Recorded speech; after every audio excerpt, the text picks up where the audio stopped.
Hello and welcome to this learning vlog on nouns. Today all you will need is a piece of paper, a pen and your brain. So first of all, what is a noun? Well, briefly, a word other than a pronoun used to identify any of a class of people, places or things. Those are your common nouns, or to name a particular one of these, your proper nouns. So we'll begin with the common nouns. There are 5 types of common nouns. What I'd like you to do now is press pause and try to name them. And then press play again when you think that you've jotted 5 down, or as many as you can.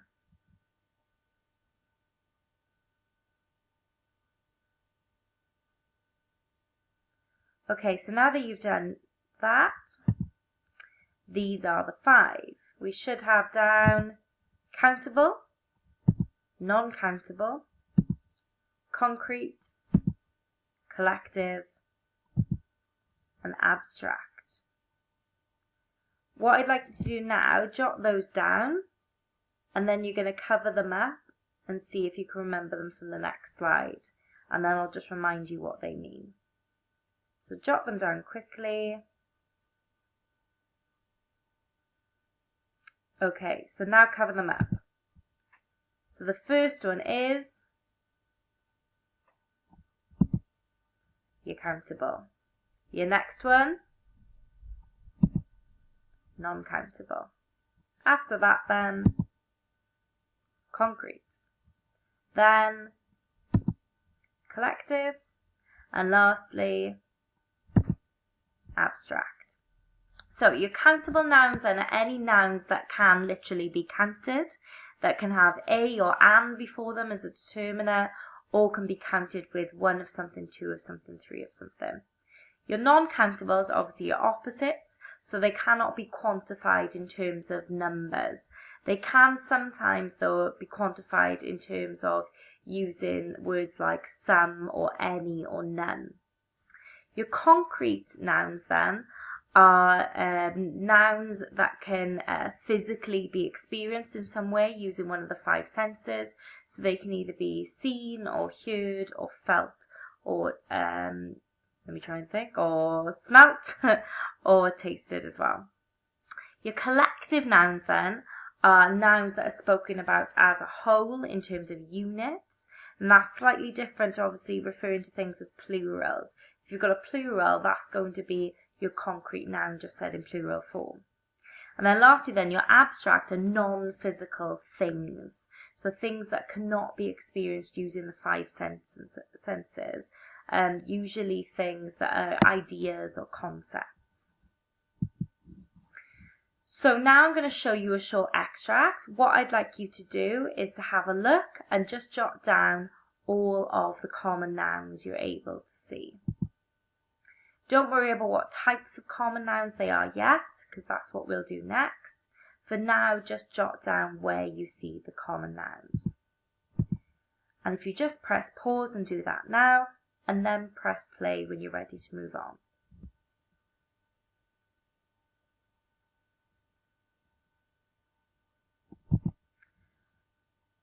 So, these are the nouns that we should have been able to identify as our common nouns. We've got forest, evening, silhouettes, trees, ground, lightning bolts, howls, wildlife, and miles.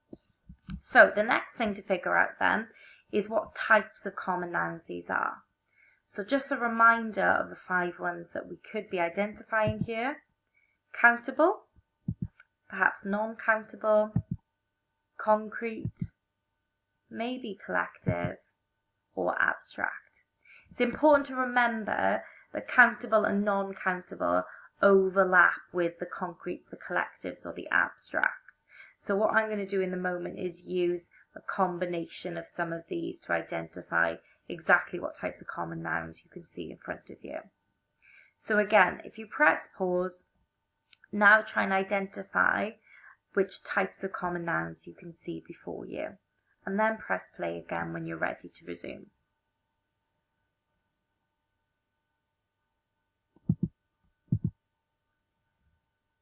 So here is how it all pans out. I'll just bring up our key here to help us with this. So we've got forests, that is countable and also concrete. A forest would be something we'd be able to see. And if I was talking about the country, then I could say that there are 2 forests in that particular region. Evening then may have caught you out slightly. This is actually an abstract noun, as all kind of time constructs are really constructs. They're things that we've invented. And evening isn't something that can be sensed using one of the 5 senses. However, it is countable.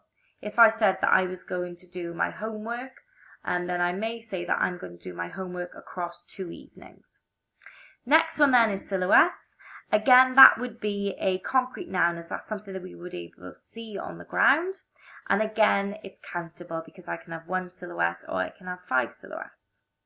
Trees, very similar. I can see them, and also I could say 1 or 3 trees. The ground, again, concrete. However, this is then non-countable. You wouldn't say 1 ground, 2 ground, 3 ground. You just say there's some ground. There's no ground there. Then you've got our lightning bolts. Again, concrete, as we'd be able to see that within the sky. And also countable, as you may have 1 lightning bolt come across or a second one. Howls, again, concrete and could be counted. Wildlife, here's our example of a collective noun, as it's referring to a group of things using that 1 word, and it's not a plural, it's a word of its own. And that's also non-countable. We couldn't say the 1 wildlife, the 2 wildlife. And then lastly then, we've got miles, which again is countable, as we can have 1 mile or 2 miles. And again, this is concrete, as this is something that we can see before us. Okay, so in terms of our common nouns then, we're going to go through now, and I want you to think about what types of common noun are these things. So, what's the name for a common noun that represents a group of things? Have a think, shout it out to yourself. And it's a collective. Same again for the second one then. What type of common noun is the name that can only be used in the singular tense, and you cannot use a or an with them? That would be your non-countable. The next one then, what's the name for a common noun that refers to a thing that is not concrete? It cannot be seen, felt, heard, smelled or tasted. They refer to emotions, ideas, concepts, traits, experiences or state of being. Yes, that would be your abstract noun. The next one, what's the name for a common noun that can be both singular and plural and can be shown with a number like 6 dogs or 1,000 miles? That would be your countable. And therefore, lastly, what's the name for a common noun that represents something physical that can be experienced through the senses? It must be your concrete noun. So that sums up our common nouns. Briefly at the beginning we touched on proper nouns. These are much, much easier to understand. They simply refer to something that has a particular name or is a particular place or is a particular object. So if we show you this little extract here, I just want you to go through quickly, and I want you to find all the nouns and just break them down into 2 categories, either common or proper. So if you press pause, do that a moment, and then press resume when you're ready to continue.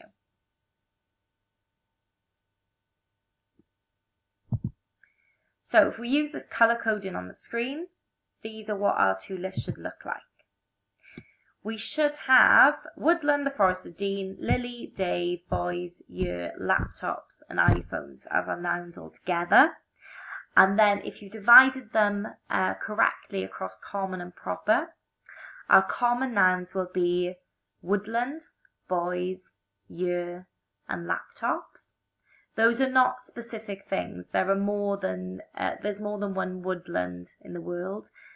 There's more than 1 year in all of existence. There's more than, the 2 or several boys that are being referred to here, and there's more than the laptops that are being referred to here. These are non-specific common nouns. However, the things that are highlighted in this kind of light grey colour are proper nouns. These are specific places or people or things.